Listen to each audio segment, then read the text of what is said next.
wa rahmatullahi wa barakatuh. Paix à vous tous et à vous toutes. Bienvenue sur ma chaîne Retour à l'Islam TV et bienvenue dans cette petite vidéo.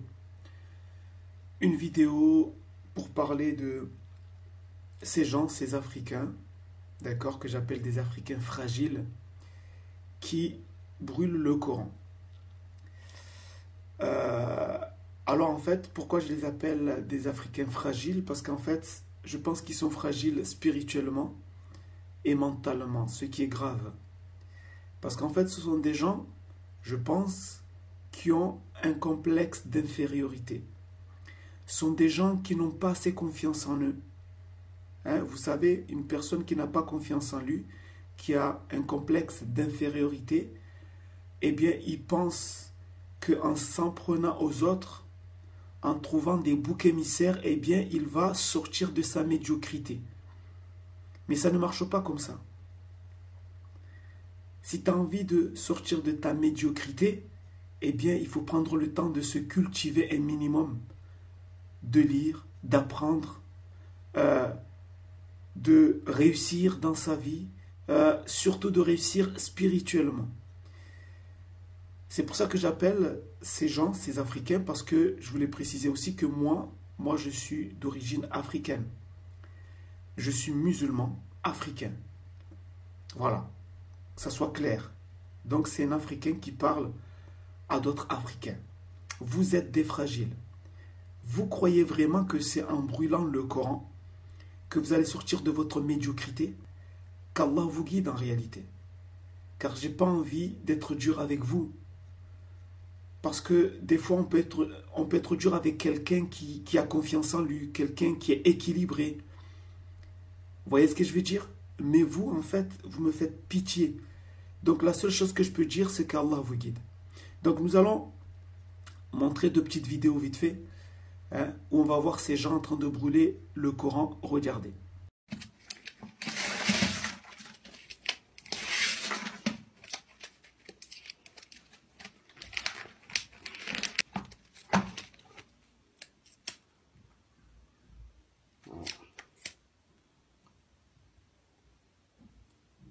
Voilà.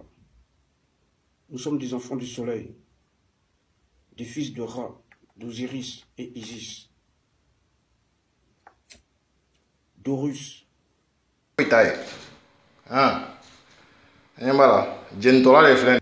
Le problème, c'est qu'en fait, comme je l'ai dit tout à l'heure, ils n'ont aucune culture en fait. Ce sont des gens qui ne veulent pas se cultiver. Pourquoi je dis ça? C'est parce qu'en fait, ce sont des gens qui mélangent arabe et islam, arabe et musulman. Ils pensent que être arabe, c'est automatiquement être musulman. C'est ça ce qui est grave ici.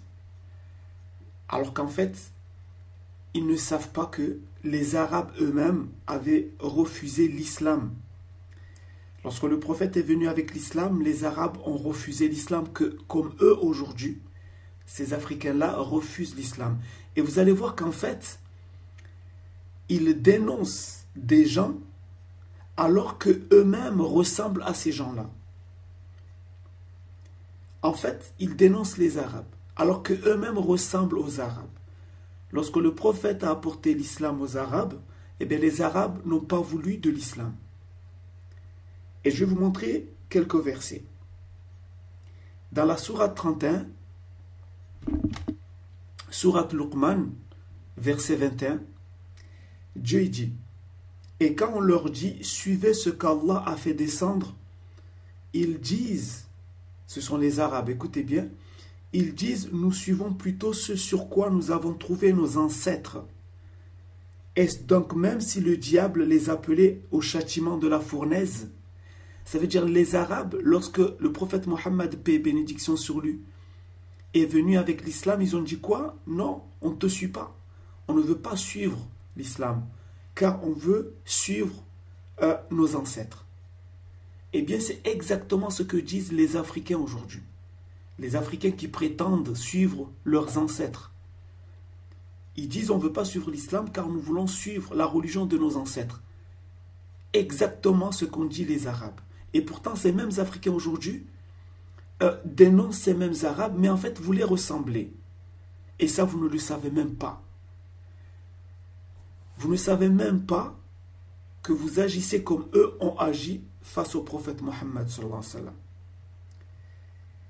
Et je vais vous donner notre verset. Dans la sourate 37, sourate As-Safat, versets 69 à 73. Écoutez ce qu'Allah dit par rapport aux Arabes.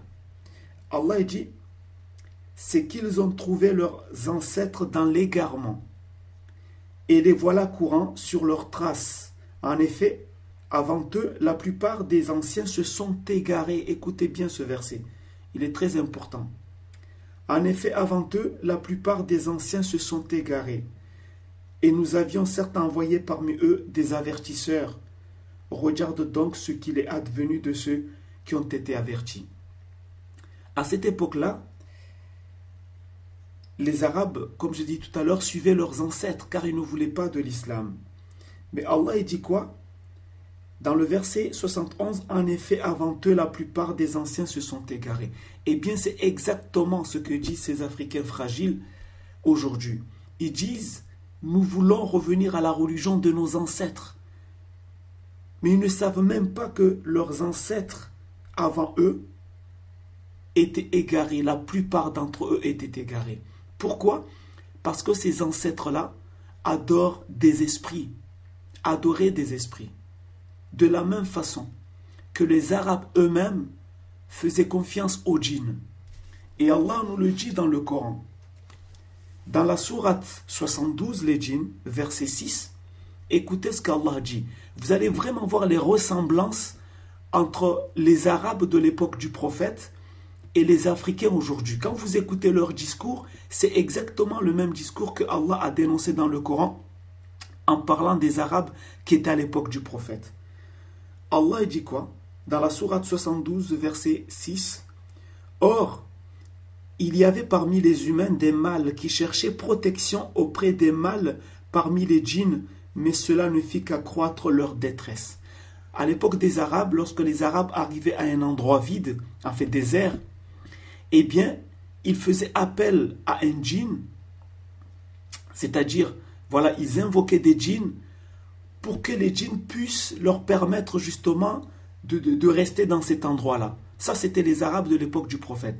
Eh bien, c'est exactement ce que font les Africains aujourd'hui. Ils invoquent les djinns. Ce qu'ils appellent les esprits, ce sont en fait des djinns. Et Allah les dévoile dans ce verset. Alors moi, j'ai envie de m'adresser à ces Africains, d'accord, que j'appelle des Africains fragiles. En fait, vous dénoncez les Arabes, mais en fait, vous agissez de la même façon qu'eux. Car les Arabes que vous dénoncez, ce sont des Arabes, en fait, qui vous ressemblent. Mais ce ne sont pas les Arabes qui sont soumis à Allah. Et d'ailleurs, vous parlez beaucoup des ancêtres. Vous dites que vous voulez suivre les ancêtres. Mais moi, je suis africain comme vous. Mais moi, il y a un ancêtre africain que moi, j'ai envie vraiment de suivre ses conseils. Et je vais vous dire qui c'est cet ancêtre africain. Car peut-être vous ne le savez pas. Cet ancêtre africain s'appelle Luqman. Et cet ancêtre, Dieu l'a honoré dans le Coran. Écoutez bien, Dieu l'a honoré dans le Coran. Il y a même une sourate qui porte ce nom, la sourate Luqman. Et que dit Dieu de cet ancêtre noir africain? Dieu dit dans la sourate 31, la sourate qui porte son nom, Luqman, verset 12. Écoutez bien. Nous avons effectivement donné à Luqman la sagesse. Regardez, cet ancêtre africain, Dieu dit, il lui a donné la sagesse. Pourquoi? Parce que Dieu ne fait pas la différence entre les noirs et les blancs, entre les arabes et les non-arabes. Dieu honore la personne en fonction de sa foi et de sa piété. Et Allah dit dans un verset du Coran, nous vous avons créé d'un mâle et d'une femelle, et nous vous avons partagé en tribus et en nations différents pour vous entreconnaître. Certes, le meilleur d'entre vous est le plus pieux d'entre vous, c'est-à-dire celui qui craint Allah. Il n'a pas dit le meilleur c'est l'arabe ou le blanc ou le noir ou le rouge ou le riche ou le pauvre. Il a dit le plus pieux, c'est-à-dire celui qui craint plus Dieu. Mais revenons dans la sourate 31 Luqman, verset 12. Donc Dieu, en parlant de cet ancêtre africain qui s'appelle Luqman, Dieu dit, nous avons effectivement donné à Luqman la sagesse. Sois reconnaissant à Allah, car quiconque est reconnaissant n'est reconnaissant que pour soi-même. Quant à celui qui est ingrat, en vérité Allah se dispense de tout et il est digne de louange. Donc Allah est en train de parler de la sagesse de cet Africain. Et il fait partie de nos ancêtres, nous les Africains. Mais cet ancêtre, c'est un ancêtre que Allah honore. Le Coran l'honore. Et écoutez ce que cet ancêtre va dire à son fils. Le conseil qu'il va donner à son fils. Donc, aux générations futures. Dans le verset numéro 13, Luqman dit ceci, selon le Coran. Et lorsque Luqman dit à son fils, tout en l'exhortant, « Ô mon fils, ne donne pas d'associé à Allah, car l'association à Allah est vraiment une injustice énorme. » Donc, cet ancêtre africain disait quoi à son fils et donc aux générations futures? Il disait, ne donne pas d'associé à Allah. Donc vous, les Africains fragiles, que j'appelle les Africains fragiles, qui passez votre temps à dire que vous suivez la religion de vos ancêtres, mais quel genre d'ancêtres vous suivez? Les ancêtres qui vous demandent d'adorer des esprits, c'est eux que vous suivez? Parce que nous, musulmans africains, nous suivons les conseils d'un autre ancêtre africain, Luqman, mais lui, il nous demande de n'adorer qu'un Dieu unique. C'est ça le conseil que nous suivons. Parce que nous respectons tous les ancêtres africains. Nous aimons ce pays, ce continent. Mais le problème, c'est que vous suivez des ancêtres qui vous mènent en enfer. Parce qu'ils vous poussent à adorer des djinns, des esprits. Alors que notre ancêtre Luqman, lui, il nous pousse à n'adorer qu'un Dieu unique. Et écoute bien ce qu'il va dire aussi ensuite à son fils. Dans le verset numéro 17, Luqman, il va dire à son fils, « Ô mon enfant, accomplis la salat, la prière obligatoire, la prière en islam, commande le convenable, interdit le blâmable, et endure ce qui t'arrive avec patience. Telle est la résolution à prendre dans toute entreprise. » Regardez les conseils, la sagesse qu'il enseigne à son fils et donc aux générations futures. Ensuite, il va lui dire dans le verset 18, « Et ne détourne pas ton visage des hommes, et ne foule pas la terre avec arrogance, car Allah n'aime pas le présomptueux plein de glorioles. » Voilà un ancêtre qui mérite d'être suivi, et non les ancêtres qui vous poussent à adorer des esprits, à adorer les esprits qui sont dans les lacs, les esprits qui sont dans la forêt, les esprits qui sont dans les arbres, car en réalité ces esprits-là, c'est quoi? Ce sont tout simplement des djinns. Rappelez-vous du verset numéro 6 de la sourate 72, la sourate des djinns, lorsque Allah dit « Or, il y avait parmi les humains des mâles qui cherchaient protection auprès des mâles parmi les djinns, mais cela ne fit qu'accroître leur détresse. » C'est exactement ce que vous faites, vous les Africains, vous qui dites que vous voulez suivre la croyance de vos ancêtres, vous adorez des esprits, et ces esprits-là vont vous renier le jour de la résurrection. Donc l'islam est une religion qui honore l'être humain en fonction de sa foi. Et nous avons des exemples. Le premier des exemples, c'est Luqman, celui que je viens de vous citer, l'un des ancêtres africains, qui adorait un Dieu unique. Mais il y a un autre exemple qui est Bilal, qui est très connu dans le monde entier, dans l'islam, le premier mu'adhin du prophète Mohammed. Et je vais finir avec ce compagnon qui s'appelait Oussama ibn Zayd, qui est d'une mère éthiopienne. Les historiens disent qu'il était noir avec le nez aplati. Mais Oussama, les compagnons disaient, c'est le bien-aimé. Voici comment ils le surnommaient, le bien-aimé, fils du bien-aimé. Alors pourquoi il disait que Oussama était le bien-aimé? C'est parce que le prophète disait ceci: Oussama ibn Zayd fait partie des gens que j'aime le plus. J'espère qu'il comptera parmi vos hommes pieux. Soyez bienveillants à son égard. Et pourtant il était noir. il avait le nez aplati. Sa mère était une servante éthiopienne, mais le prophète l'a honoré. L'islam l'a honoré. Au point que le jour de la libération de la Mecque, le prophète sallallahu alayhi wa sallam a fait monter Oussama derrière lui.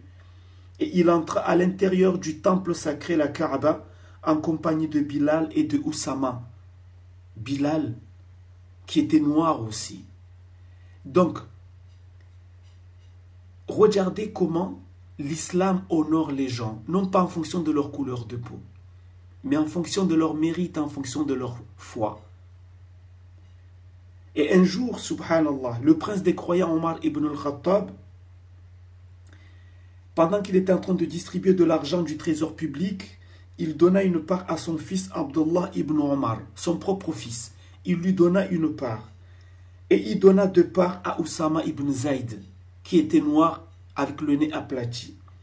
À ce moment-là, son fils Abdullah ibn Omar lui a dit « Mais pourquoi? Pourquoi je n'ai eu qu'une part alors que j'ai participé à pas mal de batailles avec le prophète sallallahu alayhi wa sallam ?» Écoutez ce que Omar ibn al-Khattab, le prince des croyants, va dire à son fils. Il va dire, le prophète aimait Oussama plus que toi, subhanallah. Et il aimait son père plus qu'il n'aimait ton père. Ça veut dire lui-même. Donc regardez ce qu'est l'islam et comment agissaient les vrais croyants. Regardez ici la modestie de Omar ibn al-Khattab devant Oussama, qui était noir. Mais les vrais musulmans ne regardaient pas la couleur de peau. Le prophète n'a jamais regardé la couleur de peau. C'était le mérite dans la foi qui comptait. Donc votre problème, vous, les Africains fragiles, c'est qu'en réalité, vous confondez arabes et musulmans. Et vous oubliez très vite que les arabes c'étaient des convertis et que la plupart d'entre eux n'ont pas voulu suivre le prophète. Ils l'ont combattu. Mais ça, il faut être un minimum cultivé. Il faut lire un minimum, se renseigner un minimum, ce qui n'est pas de votre cas. Qu'Allah vous guide. Car je ne peux pas vous souhaiter le malheur, je ne peux que vous souhaiter la guider. Mais sachez une chose, vous ne pourrez jamais éteindre la lumière de l'islam. Car celui qui veut éteindre la lumière de l'islam, c'est comme celui qui a envie d'éteindre le soleil avec son crachat. Mais lorsqu'il crache en l'air, son crachat lui revient en plein dans la figure, humilié. Sur ce, assalamu alaikum wa rahmatullahi wa barakatuh.